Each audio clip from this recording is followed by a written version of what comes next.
This bill imposes a new layer of regulation and supervision on the banking sector, overseen by APRA.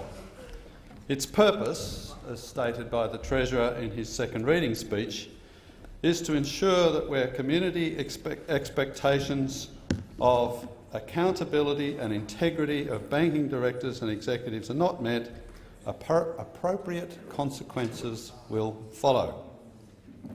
As a Liberal Democrat, I am opposed to this. It is not a legitimate exercise of government to seek to ensure particular businesses meet community expectations. This is a matter for the market. The bill makes no provision for discovering or addressing community expectations.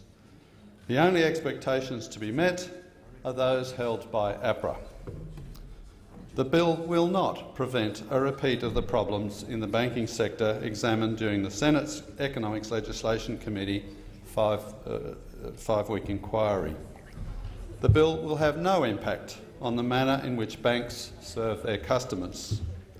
APRA will become a de facto additional board of directors with a supervisory role in the appointment of senior executives, their responsibilities and their remuneration.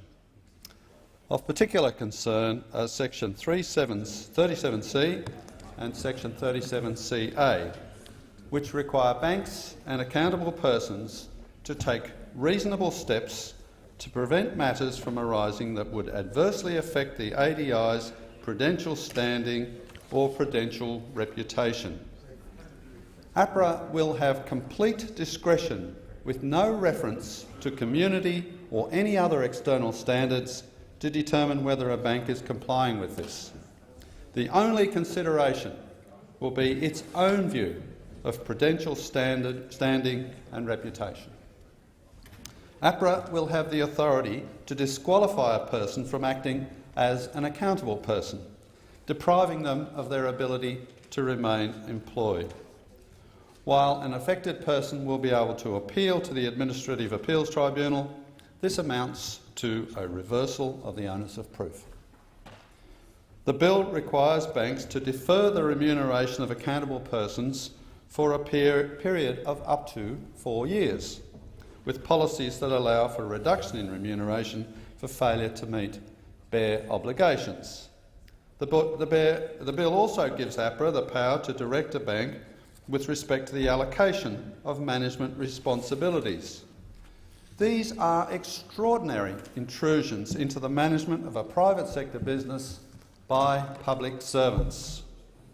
The merits of deferred remuneration are contested in management theory, and entrenching the policy in law amounts to significant overreach by the government. It also amounts to serious conceit to believe APRA has the expertise to direct a bank as to how to allocate its responsibilities. The cost of complying with the legislation is likely to drive small ADIs from the market and reduce competition. This is likely to adversely affect consumer choice. The bill will increase executive risk, potentially making it more difficult and expensive for banks operating in Australia to recruit talented personnel. This has the potential to adversely affect the international competitiveness of the Australian banking sector. Finally, the intended date on which the bill is to take effect, 1st of July, is absurd, given the far-reaching implications for the banks and even the time APRA will need to figure out what it thinks are community standards.